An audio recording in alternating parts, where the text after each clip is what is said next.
எல்லாத்துக்கும் வணக்கம். அனைத்து பத்திரிகை தொலைக்காட்சி ஊடக நண்பர்கள் யாருக்கும் வந்ததுக்கு ரொம்ப நன்றி. உங்களுடைய சப்போர்ட் நிச்சயமா இந்த படத்துக்கு தேவை. ஏன்னா இந்த மாதிரி சின்ன படங்களுக்கு, கண்டென்ட் ஓரியன்ட் படங்களுக்கு நிச்சயமா நீங்க கடந்த காலங்களில் நல்ல வரவேற்பு கொடுத்துருக்கீங்க. ஸோ அந்த மாதிரியான வரவேற்பு கிடைக்கும்னு நான் நம்புறேன். எல்லாத்துக்கும் ரொம்ப நன்றி.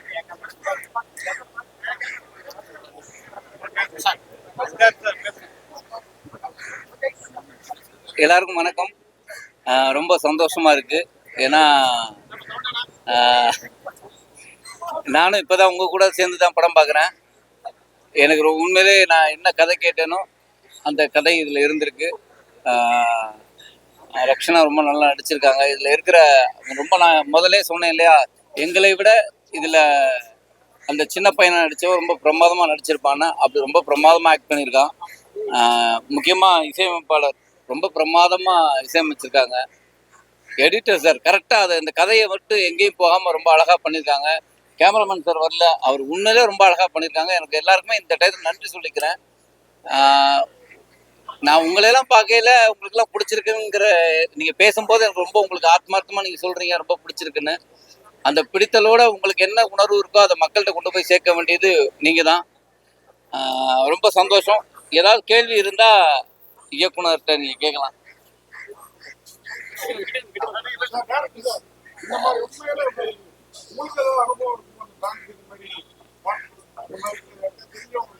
சார், நான் என்னுடைய ஊர் வந்து ராணிப்பேட்டை பக்கத்தில் ஒரு வில்லேஜ் சார். அங்கே என்னுடைய நண்பருக்கு நடந்த ஒரு நிகழ்ச்சி தான் அது. அந்த ஐடியாவை வச்சுக்கிட்டு தான் நாங்கள் கதையாக பண்ணோம். அது ஒரு கான்ஃப்ளிக்ட் ஸ்ட்ராங்காக இருந்தது. ஸோ அது கதைக்கான ஒரு கான்ஃப்ளிக்டாக எனக்கு தெரிஞ்சுது. ஸோ இது நிச்சயமாக எல்லாத்துக்கும் சொல்லணும்னு தோணுச்சு. அதன் அடிப்படையில் தான் கதையாக பண்ணோம். ஸ்டில் போராடிட்டு இருக்காங்க. ஆமாம் சார். சார், இப்போ நம்ம மூலப்பத்திரம் தொலைஞ்சு போச்சுன்னா நம்ம காப்பி வந்து போட்டு வாங்கலாம் இல்லைங்களா ரிஷி ஆஃபீஸில். ஸோ அந்த மாதிரி வந்து போலியாக எடுத்து பண்ணது தான் எல்லாமே. ஃபோர்ஜரிங்கிறது தான் நம்ம கதையை. எல்லாமே ஃபோர்ஜரி அப்படிங்கிறது தான் நம்ம சார். படத்தில் வந்து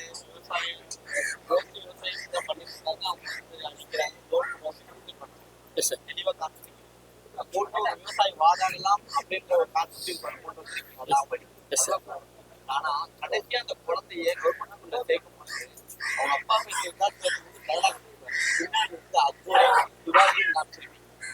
அம்பேத்கரை காட்ட மறந்துட்டீங்க சார். ஆக்சுவலா என்னன்னா அது எதுவும் பிளான் பண்ணதில்லை சார். நான் வந்து பாத்தீங்கன்னா முகலாயம் தான் போட்டுருக்கீங்க சார். என்னன்னா இல்லை, நான் ஒரு விஷயம் சொல்றேன். நாங்கள் வந்து அந்த லொக்கேஷன் வந்து திடீர்னு போய் எடுத்தோம். நாங்கள் எதுவுமே ப்ரீ பிளான் கிடையாது. அந்த ஸ்கூல் வந்து ஒரிஜினல் ஸ்கூல். அது அது யதார்த்தமாக இருந்தது ஆல்ரெடி. நாங்கள் எதுவுமே பிளான் பண்ணல. அங்கே இருந்த ஸ்டிக்ஸ் பேக்ரவுண்ட் எல்லாமே வந்து ஆல்ரெடி ஒட்டி இருந்தது. உண்மையான ஸ்கூல் அது. ஸோ அங்கே ஷூட் பண்ணோம். அந்த ஃப்ரேம் நல்லா இருக்கிறதுனால அந்த ஆங்கிள் ஃபிக்ஸ் பண்ணோம். நிச்சயமாக எந்த ஒரு டென்ஷனும் கிடையாது சார். ஸ்கூலு எல்லாமே ஓகே. ஆனா இங்க கல்வி கல்வி காமராஜர் கூட்ட கூட வைக்க மறந்துட்டீங்களே தான் சொல்ல வரேன் சார். பேர் தான் மிகப்பெரிய ஆட்சி. கல்வி வேணும்னு போறாங்க. அக்பர், சிவாஜி இவங்கெல்லாம் வந்து வரலாற்றுல இருக்காங்க. கல்வி மிக முக்கியம். அடுத்த தலைமுறைக்கு கடத்த போறோம்னு சொல்லுவாங்க. அது எவ்வளவு முக்கியமான இடமா இருக்கு. அந்த இடத்துல மிஸ் பண்ணிட்டோம்னு சொல்லுங்க சார். நிச்சயமா அது வந்து எங்க ஆர்ட் டைரக்டரோ நாங்களோ பிளான் பண்ணதில்ல. ஒரிஜினல் ஸ்கூல்ல ஒட்டி இருந்தது ஆல்ரெடி. அந்த இடத்த நாங்க பயன்படுத்திக்கிட்டோம். நிஜமா நாங்க வந்து எந்த இன்டென்ஷனோட அதை பண்ணல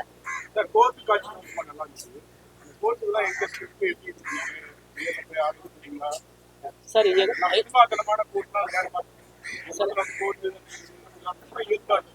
சார், என்னோட நண்பர்கள் சில பேர் வக்கீலா இருக்காங்க. அவங்களோட சின்னதா ஒரு டிஸ்கஷன் பண்ணோம். அவங்க கொடுத்த ஐடியா படி தான் ஆர்ட் டைரக்டர்கிட்ட சொல்லி பண்ணோம் சார். சார், நாங்கள் அவரோட கடந்த கால பெர்ஃபார்மன்ஸ் ரொம்ப நல்லா இருக்கும். அது நம்ம எல்லாருக்குமே தெரியும். ஸோ இந்த கதையோட கேரக்டரைசேஷன் அந்த கன்னியப்பன் எழுதி முடிச்சதுக்கு அப்புறமா எனக்கு சில டீட்டெயில் பண்ணும்போதே தெரிஞ்சுது இதுக்கு வந்து கண்டிப்பாக பெர்ஃபார்மன்ஸ் நல்லா பண்ணுற ஒரு ஆக்டர் தேவைன்னு. ஸோ அதன் அடிப்படையில் பார்க்குறப்போ சார் முதல்ல இருந்தார். ஸோ சாரை முயற்சி பண்ண அன்பழகன் தான் எனக்கு அறிமுகப்படுத்தி வச்சார். சார் கிடைச்சதுனால நாங்கள் அடுத்த ஆப்ஷனுக்கு போனோம் சார். ஏன்னா சரியான ஆப்ஷன் இருக்கு. இந்த மாதிரி கேஸ்ல கீழ்கோர்ட் இவ்வளவு பெரிய ஃப்ராட் பண்றவங்க கீழ்கோர்ட்டோட நின்ற மாட்டாங்க. அடுத்து விஜயே பாருங்க, சுப்ரீம் கோர்ட் போறாங்க. Yes sir, yes sir. நாங்க வந்து இதோட கதையை முடிச்சிட்டோம். அடுத்தது வந்து second part, third part part 2ல சின்ன பட்ஜெட் படம். Yes sir. பெரிய எஸ் சார். ஆனா சமீபத்துல இப்போ 2 நாள் முன்னாடி கூட ஒரு வெப் சீரிஸ் ஒன்று வந்துச்சு. Yes sir. அப்ப நல்லா எடுத்துருந்தீங்க கேட்டதுக்கு ஹீரோ தலையீடு இல்ல சார், ஒழுக்க தலையீடு இல்லைன்னு இந்த படத்துக்கு அந்த மாதிரியான தலையீடு அவங்கள நல்லா பாத்துக்கிறேன்னா சந்தோஷம் தான். சார் அதே மாதிரி இருந்ததா தலையீடு அந்த இல்லைங்க சார், எனக்கு முழு சுதந்திரம் கதையை எடுத்துக்கலாம். இல்லை சார், முழு சுதந்திரம் இருந்தது. கதை விஷயத்துல வந்து எனக்கு யாரோட தலையிடம் இல்லை. அது தயாரிப்பாளராகட்டும், நடிகர்களாகட்டும், மற்ற தொழில்நுட்ப கலைஞராகட்டும், யாரோட தலையிடம் இல்லை. நான் நினைச்சது எடுக்க முடிஞ்சது. அதுக்கு எல்லாத்துக்கும் நன்றி. எனக்கு அந்த ஃப்ரீடம் கொடுத்த அனைவருக்கும் நன்றி சார். ஒரு பிள்ளை இருக்கு. சொல்லுங்க சார், சொல்லுங்க சார். மதர் பத்திரை தாய் பத்திரை இல்லாத எதுவும் நடக்குது சார். அதான் தாய் பத்திரம் தொலைஞ்சிச்சுன்னா நம்ம காப்பி அப்ளிகேஷன் வாங்கணும் இல்லைங்களா? அது நம்ம வந்து சார் பதிவாள நடக்கிறது 10 வருஷத்துக்கு நடக்குது, இல்ல 3 வருஷம் நடக்குது. இல்ல சார், கம்ப்ளைண்ட் இல்ல சார், இவரோட பத்திரம் தொலைஞ்சு போகல. நான் பொதுவா ஜென்ரலா சொல்றேன். பொதுவாகவே ஒரு தாய் பத்திரம் தொலைஞ்சு போச்சுன்னா நம்ம வந்து காப்பி அப்ளிகேஷன் வாங்கலாம் இல்லைங்களா? கதைப்படி நான் சொல்றேன். இல்ல சார், இவரோட அப்ளிகேஷன் தொலைல, இவரோட பத்திரம் தொலைவே கிடையாது. இவரோட பத்திரம் தொலைல. இவரோட பத்திரத்தை போர்ஜரியா வேற ஒருத்தர் ரிஜிஸ்ட்ரேஷன் ஆபீஸ்ல இருந்து காப்பி அப்ளிகேஷன் எடுத்து, சார் அதுல வந்து மதர் பத்திரை அதான் சார் காப்பி அப்ளிகேஷன் எடுத்துக்கலாம் சார். தாய் பத்திரம் தொலைஞ்சு போனாவோ காணாம போனாவோ நம்ம வந்து ரிஜிஸ்ட்ரேஷன் ஆபீஸ்ல இருந்து அதோட காப்பி அப்ளிகேஷன் எடுக்க முடியும். இது எல்லாமே ஒரு பெரிய கார்பரேட் அவங்க பண்ண ஓஎல் ஸ்கேமு. அப்படி பண்ணும்போது அவங்க ஈஸியா எடுத்துக்கலாம். ஒன்னும் நடக்காது. பிள்ளைங்க சர்டிபிகேட் வேணுமா, அது வேணும், பட்டா வேணும், ஆதார் கார்டு வேணும், இவ்வளவு இந்த தான் நடக்கும். சும்மா இல்ல சார், நான் சொல்லுவேன் என்னன்னா, இப்போ ஒரு ஒரிஜினலா இப்போ என்னுடைய வீட்டு பத்திரம் தொலைஞ்சு போச்சுன்னா நான் வந்து தாய் பத்திரம் இல்லைனாலும் சரி காப்பி அப்ளிகேஷன் அப்ளை பண்ணி ரிஜிஸ்ட்ரேஷன் ஆப்ஷன் எடுக்க முடியும். இது ரியாலிட்டி. அப்படி இருக்கிறப்போ அந்த பர்டிகுலர் நபர் வந்து யாரு, பேங்க் மேனேஜர் தான் அந்த ஃப்ராட் எல்லாமே பண்றது. அவரு தான் வந்து அந்த லோனும் கொடுக்கறது.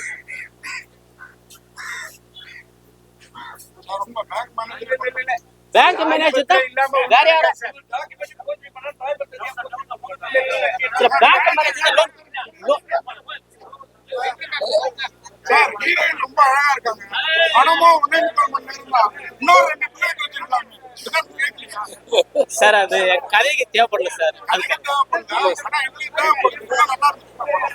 சார் நான் அடுத்த படத்துல ட்ரை பண்றேன் சார். சார்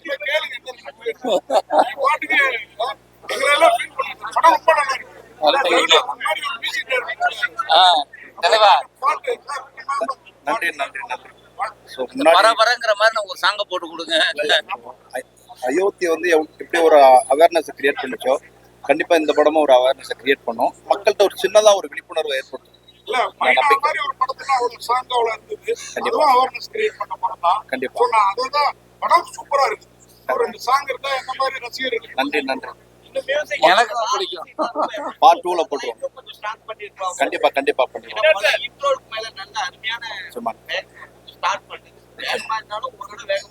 நிச்சயமா தூக்க முடியாது. என்னன்னா ஃபுல்லா டயலாக் போயிட்டு இருக்கு. டயலாக் ஓரியன்டா போயிட்டு இருக்கும் போது அதுக்கு மியூசிக் கொடுத்தோம்னா டயலாக் அடிவாகும். ஸோ அதனால அது மோஸ்ட்லி அதை அண்டர் பிளே தான் பண்ணியிருக்கோம். Okay okay okay okay okay okay try பண்றேன் ட்ரை பண்றேன்.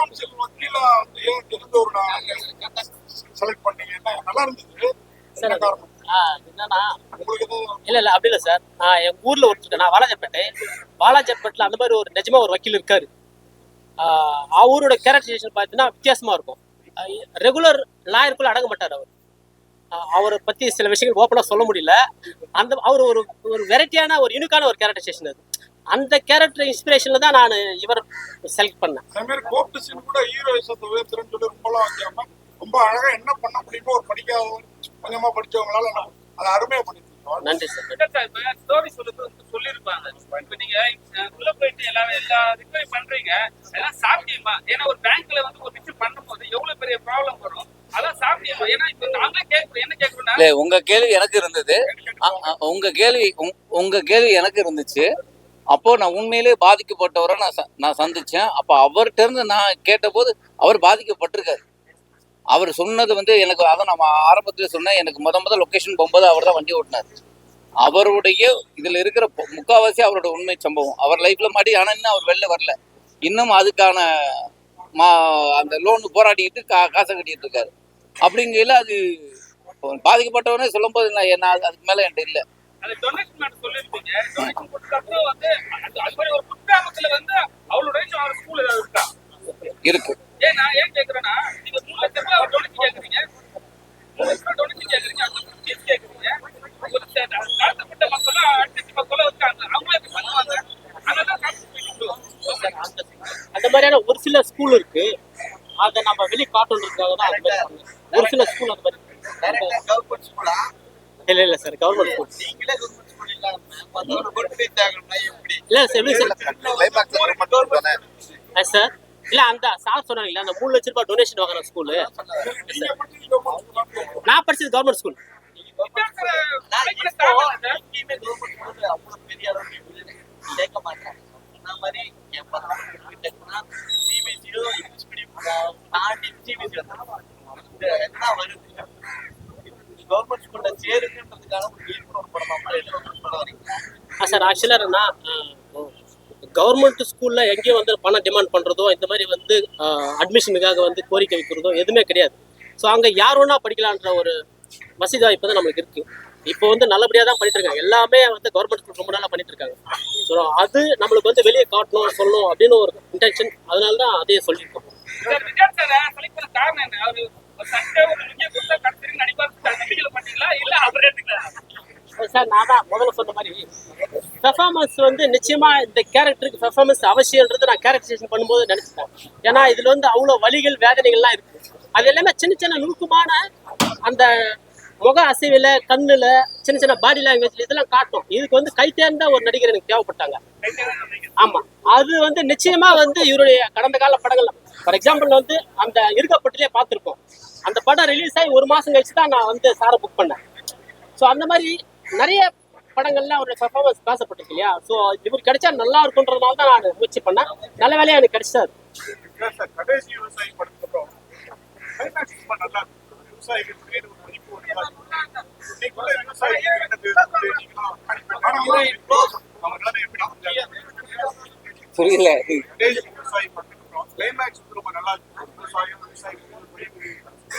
நீங்க வந்து இந்த படப்பிடிப்புக்காக வேறு ராணிப்பேட்டெல்லாம் போனீங்களா? இல்லை, நான் ஃபர்ஸ்ட் முத போனதே ஒரு விவசாய நிலத்துக்கு தான்.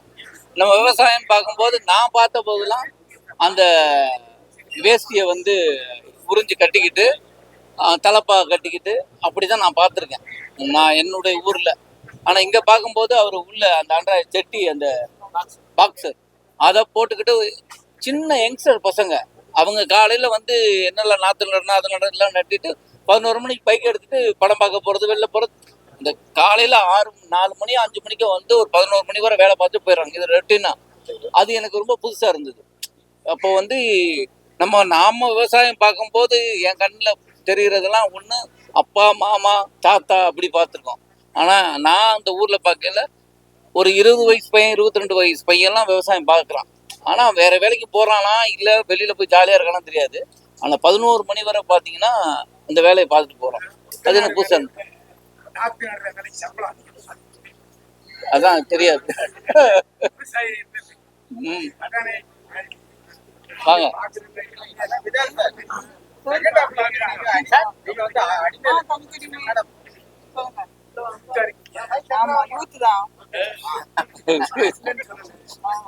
குழந்தைக்கு தாயா நடிக்கிற அந்த படத்துல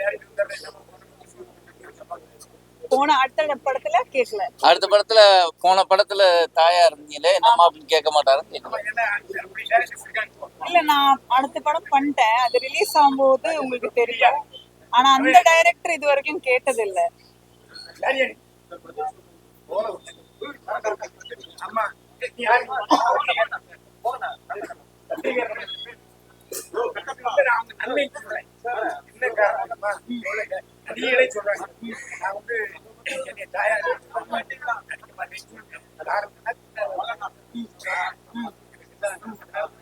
ஐஸ்வர்யா ராஜேஷ் மேம் தெரியுமா?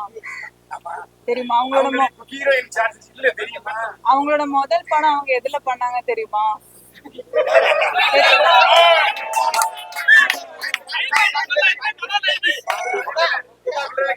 அவங்க வந்து இல்ல அவங்க வந்து காரணம் இதான். இல்ல பட் அவங்களுக்கு ஒரு பேர் வந்துருச்சுல. ஒரு நிமிஷம் அண்ணே, நான் பேசுவா, நீங்க பேசுங்க ஃபர்ஸ்ட். இல்ல நீங்க பேசுங்க. இல்ல நீங்க பேசு. நான் பேசுவா? இல்லண்ணே, என்னன்னா இது வந்து இங்க இருக்கிற நீங்க வச்ச ஒரு ஸ்டீரியோ டைப் தான் எனக்கு தெரியுது. இந்த ஹீரோயின் இப்படி ஒரு படம் பண்ணிட்டாங்கன்னா, அம்மா கேரக்டர் பண்ணிட்டாங்கன்னா அடுத்த படம் அம்மா கேரக்டரே பண்ணிட்டு இருப்பாங்கன்னு இங்க வச்ச ஒரு ரூல் மாதிரி எனக்கு தெரியுது. ஆனா அது ரூல் உடைக்கிறதுக்கு அந்த ரூல் உடைக்கிறதுக்கு சினிமா யாராவது, எல்லாரும் தானே, சோ அந்த ரூல் உடைக்கிறதுக்கு யாராவது வரணும்ல. அதுல ஒரு ஆள் நான் தான். ஆனா அதே மாதிரி விதார்த் கூட நடிச்ச ஹீரோயின் விதார்த் சார் அப்படியே இருந்தாலும் அவர் ஒரு ஹீரோவா எங்க ஹீரோ அப்படியே மெயின்டைன் பண்ணிட்டு இருக்காரு. ஆனா அவர் கூட நடிச்ச ஹீரோ எல்லாம் பெரிய ரேஞ்சுக்கு போயிட்டாங்க. அந்த சென்டிமெண்ட் தான் உடனே இந்த படத்தை ஒத்துக்கிட்டீங்களா? இல்ல அத பத்தி எனக்கு சத்தியமா தெரியாது. சார் சொல்லுதான் எனக்கு ஃபர்ஸ்டே தெரியும். சவுண்ட் ஆலோசனைலாம் இருக்குது.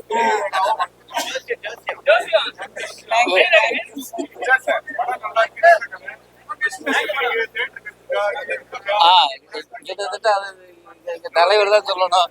நானும் உங்க கேள்வியோட வாங்க சொல்லுங்க தலைவர். எஸ் சார், எங்களுக்கு நாங்கள் எதிர்பார்த்த தேட்டர்லாம் கிடைச்சிருக்கு. நியர்லி 80 தேட்டர் கிட்ட போட்டிருக்கோம் சார். கம்மி இல்லையா? நல்ல படம், நல்ல கதை, நல்ல என்ன காரணம்? இல்லை சார், அடுத்தடுத்த நாட்களில் அதுக்கான வாய்ப்பு அதிகரிக்கும்னு நினைக்கிறேன் சார். சார் டேரக்டர் சார் அதே மாதிரி அண்ணனை கூட அப்பான்னு கூப்பிடுவாங்க. ராணிப்பட்ட பக்கம் எப்பா கூப்பிடுவாங்க. சித்தப்பா பையனை பாக்குறாரு. இவர் கொஞ்சம் மூத்த அண்ணனாவே தெரிகிறாரு. அந்த தம்பி வந்து எப்பா சரிப்பா சாப்பிடுப்பா அப்படின்னு. அது சார் எங்க ஊர் பக்கம் என்னன்னா, வயசுல சின்னவா இருந்தாலும் கொஞ்சம் ஏப்பா வாப்பா வந்து இவர் அண்ணன்ல ஏன் அப்பா அப்பான்னு சித்தப்பா இவரு ஓ வயசுல என்ன பெரிய வித்தியாசம் இருக்கப்போ அந்த மாதிரி கூப்பிடும். நான் எங்க பெரியப்பா புள்ள, அவருக்கு வந்து 65 வயசு ஆகுது. ஆனா அவர் வாப்பா பாப்பா வந்தப்ப அதில் நடிச்சிருப்பாரு ஒருத்தர், அவர் எங்க பெரியப்பா புள்ள. அவர் கூப்பிடுறப்ப நான் பாப்பா அப்படிதான் கூப்பிடுவேன். ஒண்ணும் இல்ல, இப்ப வந்து ஒரு சின்ன குழந்தைய ஹேண்டில் பண்றது பெரிய விஷயம். அம்மா வந்து ரொம்ப கஷ்டப்படுறாங்க. நீங்க வந்து அந்த குழந்தைய ஹேண்டில் பண்ணும்போது ஏதாவது பிராக்டிஸ் எடுத்தீங்களா? இல்ல உங்க சைட்ல இருந்து டேரக்டர் சொன்னாங்களா? அது ஆக்சுவலி வந்து குழந்தை வந்து டைரக்டரோட பையன். ஸோ நான் வந்து ப்ராக்டிஸ் எதுவுமே எடுக்கல. ஃபர்ஸ்ட் முதல் நாள் அவனே சாரே வந்து சொன்னாங்க இந்த மாதிரி ரொம்ப ஷை தான், பொண்ணுங்க கிட்ட எல்லாம் போய் பேச மாட்டாங்கன்னு. அப்போ நான் வந்து சார் கிட்ட கேட்டேன், சார் நான் எப்படி சார் பண்றது? இல்ல 2 நாளுக்கு அட்ஜஸ்ட் ஆயிடும்னு சொன்னாங்க. அப்படியே அட்ஜஸ்ட் ஆயிட்டோம். டேரக்டர் குழந்தையனால ஆமா. நன்றி, ரொம்ப நன்றி. மறுபடியும் எல்லாத்துக்கும் நான் நன்றி சொல்றேன். பத்திரிகை ஊடக நண்பர்கள் நிச்சயமா உங்களுடைய சப்போர்ட் எங்களுக்கு இருக்கணும்னு நான் ஸ்ட்ராங்கா நம்புறேன். எல்லாத்துக்கும் நன்றி.